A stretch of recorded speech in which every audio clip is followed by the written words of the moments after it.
साथियों नमस्कार, मोरू राठौड़ अपडेट में आप सभी का स्वागत है।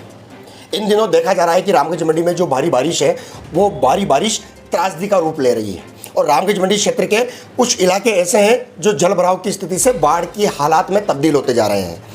हालांकि किसानों की चिंता भी बढ़ती जा रही है क्योंकि खरीफ की जो फसल है सोयाबीन और मक्का वो पूरी तरह से खराब हो चुकी है। अगर रामगंज मंडी क्षेत्र के उन इलाकों की बात की जाए तो रोसली गांव, मारवाड़ बस्ती और साथ में हाउसिंग बोर्ड के साथ में जो कुदायला क्षेत्र है वो पूरी तरह से बाढ़ की हालात में बना हुआ है।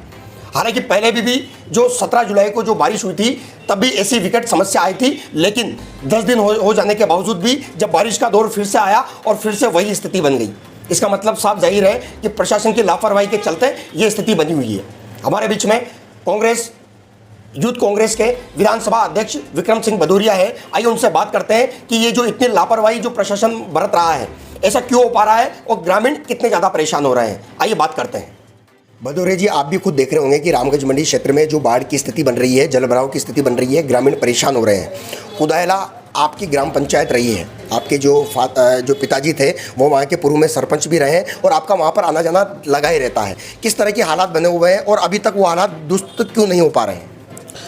रामगंज मंडी विधानसभा में अतिवृष्टि वर्षा के कारण पूरी विधानसभा में जगह जगह पानी का भराव था और 17 तारीख को अतिवृष्टि वर्षा बहुत हुई थी पूरी रामगंज मंडी विधानसभा में। तो ग्राम पंचायत कुदायला गांव में ये स्थिति है कि घर के अंदर कम से कम 6-6 फुट पानी लोगों के अंदर घरों के अंदर भरा रहा है। और हमने ये प्रयास किया था, वहाँ लोकल ट्रैक्टर लगा के उनके जो सामान थे, घरेलू जो सामान है, उनको हमने ट्रैक्टरों में डाल के एक सामुदायिक भवन में स्थापित किए। इस प्रकार से हमने वहाँ खाने की व्यवस्थाएं भी की, लेकिन निरंतर इस प्रयास में हमारा जो प्रयास है हम कर रहे हैं। लेकिन हमारे 17 तारीख को लोकसभा के अध्यक्ष श्री ओम जी बिरला आए थे और 18 तारीख को श्री कैबिनेट के मंत्री, शिक्षा मंत्री मदन दिलावर जी भी आए थे। आज ये स्थिति है, प्रशासन को अवगत कराने के बाद बिरला जी वहाँ आए, प्रशासन को अवगत कराया, सारे अधिकारी, आला अधिकारी वहाँ थे। उसके बाद भी आज लगभग 10 से 11 दिन हो गए। कल रात को भारी वर्षा के बावजूद आज भी कुदायला गाँव की ये स्थिति है कि आज भी 5-5 फुट घर के अंदर पानी है।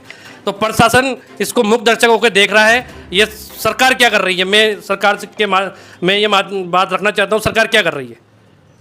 इसमें सबसे बड़ी बात यह है कि आपने बोला है कि ग्राम पंचायत कुदायला के अंदर जो स्थिति पानी जैसी भर चुकी है उसके अंदर आपने समाज सेवा का एक अलग रूप दिखाया, वहाँ पर भोजन पैकेट पहुँचाए, जो ग्रामीण है उनको आपने बताया कि सामुदायिक भवन में शिफ्ट किया। तो ये तो आपने आपका फ़र्ज निभा लिया। तो प्रशासन का क्या फ़र्ज है कि जैसे वहाँ पर एक तालाब का जिक्र आता है, उसके अंदर पॉलिश पत्थर का जिक्र आता है, तो क्या कहना चाहेंगे?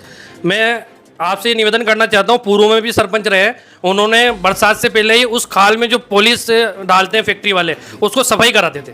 लेकिन आज प्रेजेंट टाइम पे ग्राम पंचायत का दायित्व ये बनता है कि बरसात से पहले पूरे नाले की सफाई करानी चाहिए थी। आज वहाँ स्थिति ये है कि पूरी फैक्ट्री वाले मड पंप लगा के खाल में पॉलिश डालते हैं और वो ठहराव होने की वजह से वो पूरा पानी कुदायला गाँव के अंदर आता है। और वहाँ एक छोटे छोटे एनी गेट बन रहे हैं बाईपास, जिसमें मौके छोटे हैं, उनको तोड़ के उनके मौके बड़े बड़े किए जाएं जिससे पानी का निकासी हो सके। ये प्रशासन से मेरा अनुरोध है, इसको जल्द से जल्द करें, अन्यथा घरेलू जो सामान है वो बहुत नुकसान हो रहा है लोगों को। और मैं ये चाहता हूँ कि जो नुकसान उनका हुआ, सरकार से मेरी ये मांग है, जो उनका घरेलू नुकसान हुआ है उनका मुआवजा ज़मीनी स्तर से सर्वे कराकर उनका मुआवजा दिया जाए। भदौरिया जी, आप किसान परिवार से आते हैं, तो चलिए अपन कृषि क्षेत्र की भी बात कर लेते हैं कि जो खरीफ की बुआई अभी की गई, सोयाबीन मक्का वगैरह की बुआई की गई, तो अभी हम देख रहे हैं कि अतिवृष्टि से पूरे जो खेत है वो जलमग्न है। तो कहीं ना कहीं किसानों को भारी नुकसान भी इसमें हुआ है। तो क्या कुछ कहना चाहेंगे और किस तरह का नुकसान हो पाया है? मोड़ू जी, अभी जो फसल की बुआई हो रही है, जैसे आज मक्का है, सोयाबीन है, तो लोगों ने 3-3 बार, किसान लोगों ने 3-3 बार सोयाबीन की फसल की बुआई कर ली है।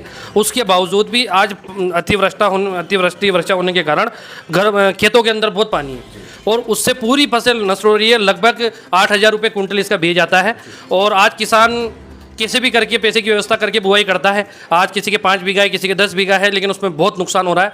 तो मैं सरकार से ये मांग करता हूँ, इसका ज़मीन स्तर पर सर्व कराकर और इसका मुआवजा दिया जाए, अन्यथा नहीं तो किसान जो हालात पिछले कुछ टाइम पहले अपन ने देखे थे, जैसे फांसी लगाकर मृत्यु करना, ऐसे मामले बहुत सारे सामने आएंगे। मैं सरकार से अनुरोध करना चाहता हूँ कि ज़मीनी स्तर पर सर्व कराकर और सबको मुआवजा दिया जाए। ये थे हमारे बीच में यूथ कांग्रेस विधानसभा अध्यक्ष विक्रम सिंह भदौरिया, जिन्होंने अपने क्षेत्र कुदायला की पीड़ा भी बताई और किस तरह से वहाँ पर बाढ़ जैसे हालात बने हुए हैं, ग्रामीण कितने परेशान हैं, रात भर अपने पानी की निकासी स्वयं कर रहे हैं और कहीं ना कहीं उनको प्रशासन की आवश्यकता है, लेकिन प्रशासन इस ओर ध्यान नहीं दे रहा है। साथ में जो कृषि क्षेत्र में उन्होंने बताया कि जो खरीफ की फसल फसल है वो पूरी तरह से चौपट हो चुकी है। 3 बुआई करने के बावजूद भी किसान निराश होता जा रहा है, तो कहीं ना कहीं मुआवजे की मांग सर्वे के आधार पर भी की है। देखते रहिए मोरू राठौर के साथ रामगंज मंडी।